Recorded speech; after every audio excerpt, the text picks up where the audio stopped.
I offered my niece a job at my company after she said she just needed one shot. She showed up late, took 3-hour lunches, and ordered DoorDash on the company card. When I called her out, she said, "This is why everyone says you're bitter." I fired her on the spot. That night, my glass office door was smashed in and someone left a Yelp review saying I was a racist tyrant. Security cameras caught her license plate. She's facing charges. But her mom just called me begging to fix this privately. This happened over the past few months, and it's still not fully over. I'm writing it all out because part of me still can't believe how bad it got. I run a small machine parts company outside Dayton, Ohio. Been doing it for about 15 years now. We make custom parts for construction companies and small manufacturers. It's not glamorous work, but it's good, honest money. I built this place from scratch after getting laid off in my early 30s. Every inch of this place means something to me. We have 15 full-time workers. A tight team. Some of them have been with me almost a decade.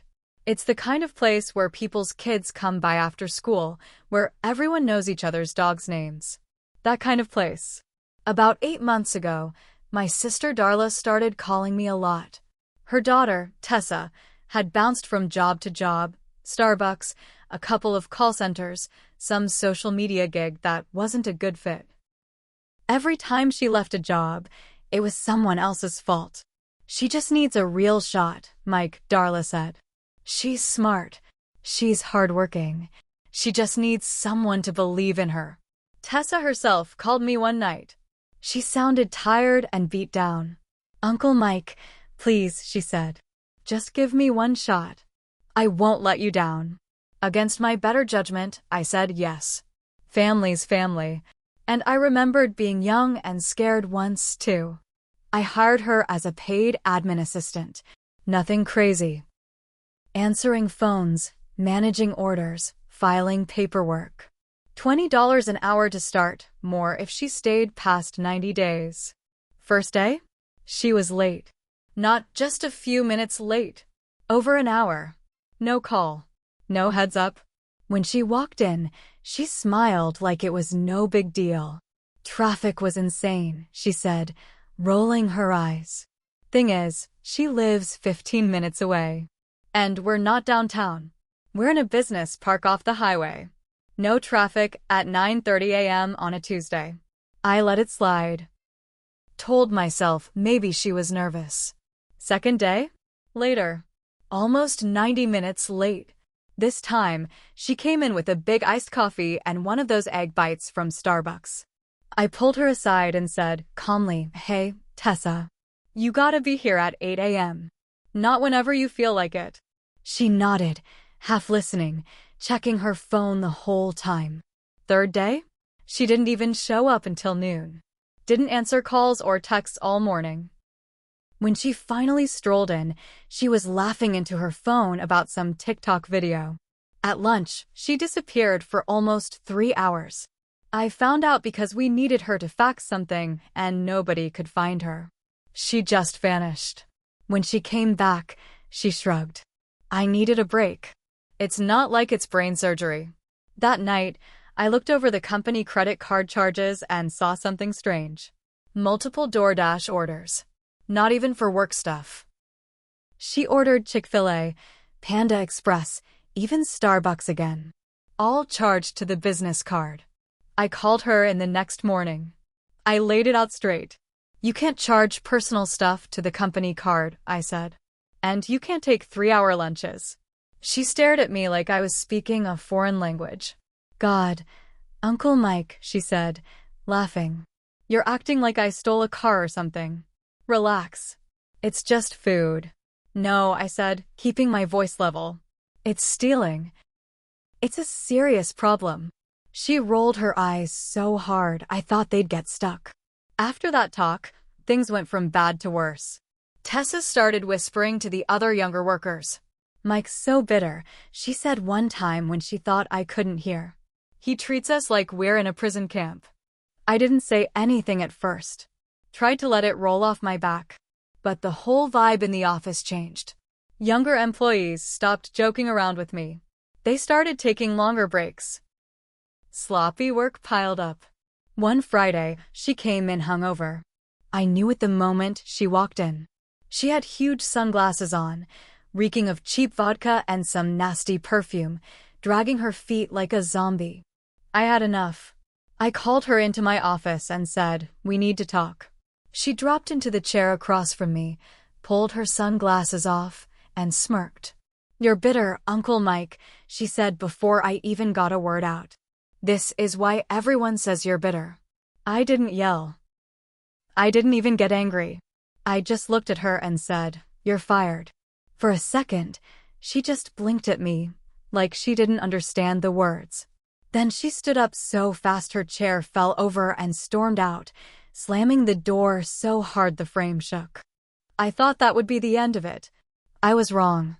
That night, at 11:24 p.m., I got a call from my security company. Motion detected. Glass break. They had already called the police. I drove down there fast. When I pulled up to the building, my stomach dropped. The glass front door was smashed in. Shards everywhere. Inside, it was chaos. Chairs knocked over. Papers thrown around. A desk flipped on its side. And on the window, in huge black spray-painted letters, "Racist Tyrant." I stood there in the dark, staring at it, feeling sick. First thing I did was check the security footage. We had cameras installed last year after a string of nearby break-ins. There she was. Tessa. In a hoodie, but her face clear as day. Laughing. Holding a baseball bat. Spray painting the words herself. Even better? She pulled up in her own damn car. License plate clear on camera. I called the cops. Filed a full report. Gave them everything: footage, still shots, the plate number. They found her the next day. She tried to deny it at first. Said it wasn't her. Claimed it must have been someone who stole her car. Didn't take long for the police to catch her in the lie. Meanwhile, I found a Yelp review posted that same night, under a burner account, calling me a racist, sexist, oppressive boss who preys on young workers. The language in it? It sounded exactly like stuff she used to say at work. I reported the review, but the damage was done. Clients saw it. I had 2 meetings canceled that week because people were concerned about the allegations.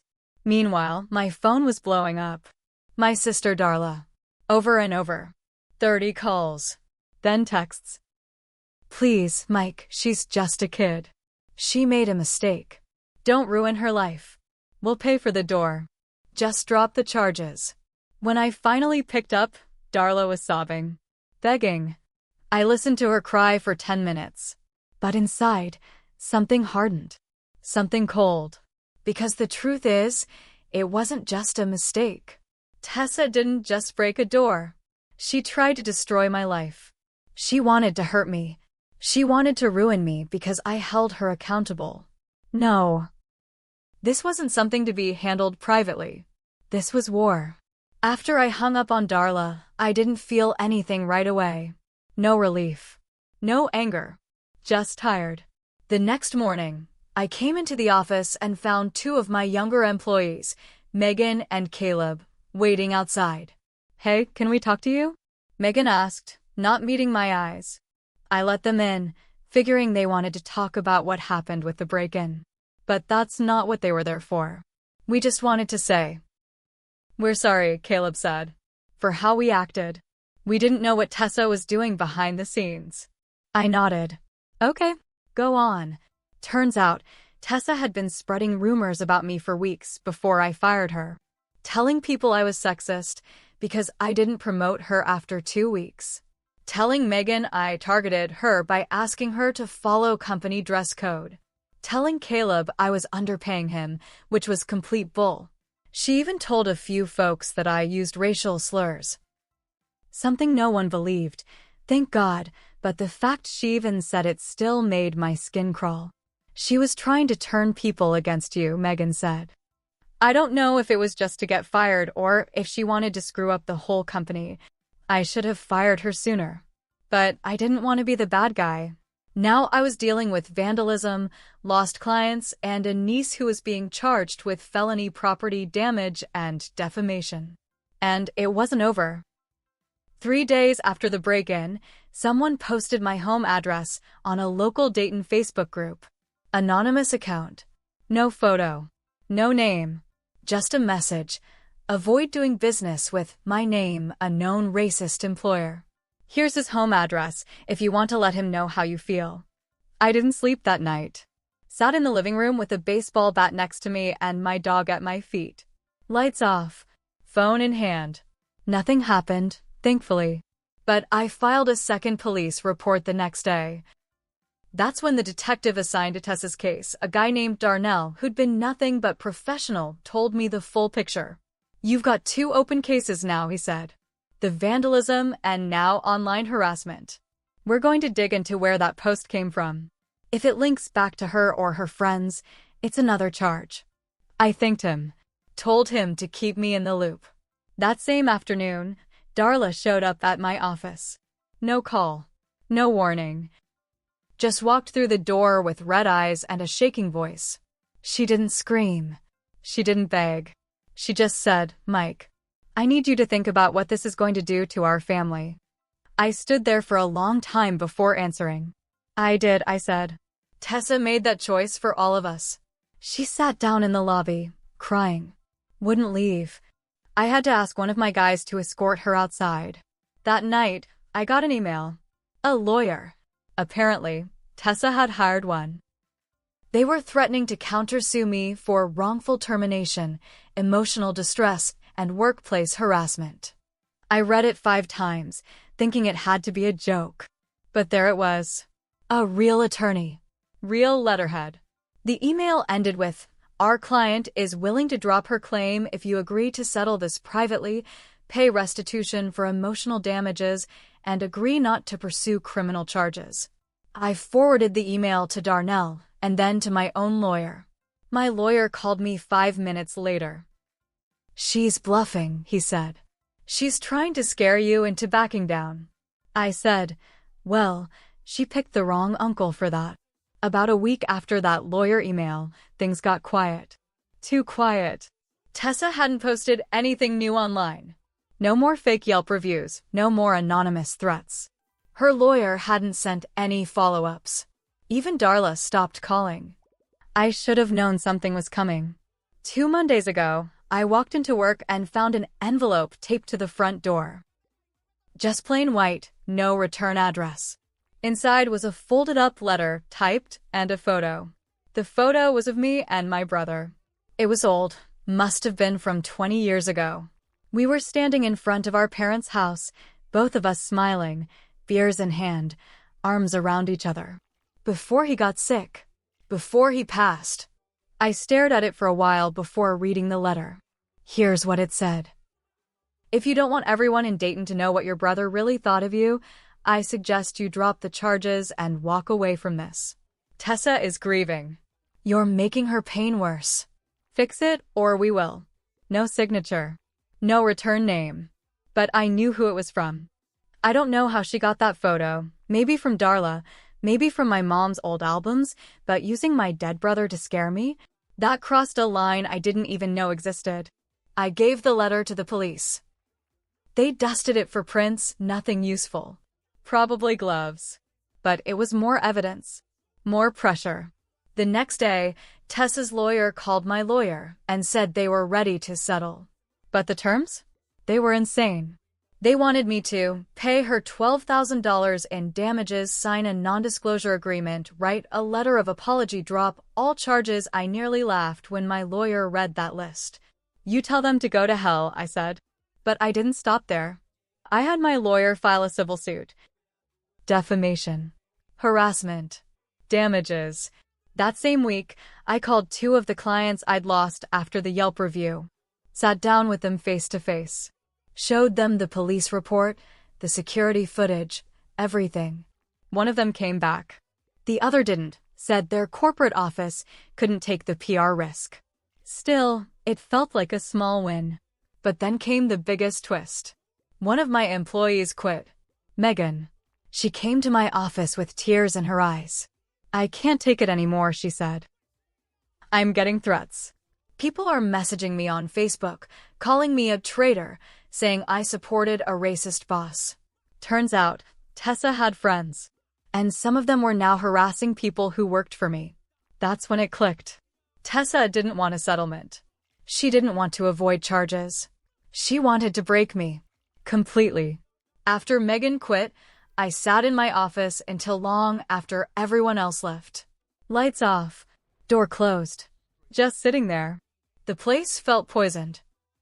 Like everything I'd built was now covered in a layer of her. Tessa. And I had to ask myself a hard question. Did I screw this up? I should have never hired her. I knew she was trouble. I knew her work history. I knew she had a problem with taking responsibility. But I let family blind me. I thought I could fix her. I thought I could save her. That's on me. But everything she did after? That's on her. The harassment. The vandalism. The lies. The smear campaign. She didn't just try to get revenge on me. She tried to destroy my business. She tried to ruin innocent employees. She used my dead brother's memory to threaten me. Some mistakes you can come back from. This wasn't one of them. 2 weeks ago, we went to court for the felony property damage charge.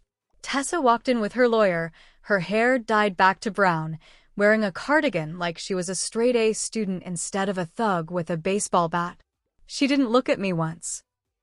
The judge reviewed the footage, heard from the police, took one look at her fake Yelp review and said, "This isn't youthful anger. This is targeted, premeditated revenge." She was found guilty. Sentenced to 90 days in county jail, 200 hours of community service, and ordered to pay restitution for the damages over $7,800. Plus, she now has a permanent restraining order. She can't come near me, my business, or any of my employees for 5 years. But that wasn't the end. My civil suit? It went through. The judge awarded me $22,000 in damages for business losses, legal fees, and emotional distress. Tessa's lawyer tried to argue she was broke. Didn't matter. Now she has a lien on her future wages until it's paid off. And guess what? The day after the ruling, Darla called me again. But not to cry. Not to beg. To scream. "You ruined her life," she shouted. "She's going to have this on her record forever. How could you do this to your own family?" I let her finish. Then I said, "No, Darla. I didn't ruin anything. She did. I just stopped covering for it." Then I hung up. For the last time. It's been a few weeks now. Business is starting to bounce back. Megan actually came back, said she missed the team, missed the work. Caleb's still here. So are the others. Sometimes I still get anonymous comments on our website. Nasty stuff. Probably friends of hers. But I ignore them now. I made mistakes. I let family cloud my judgment. I let someone ungrateful and selfish step into something I built with my own hands. But I learned. And I fought back. And I won.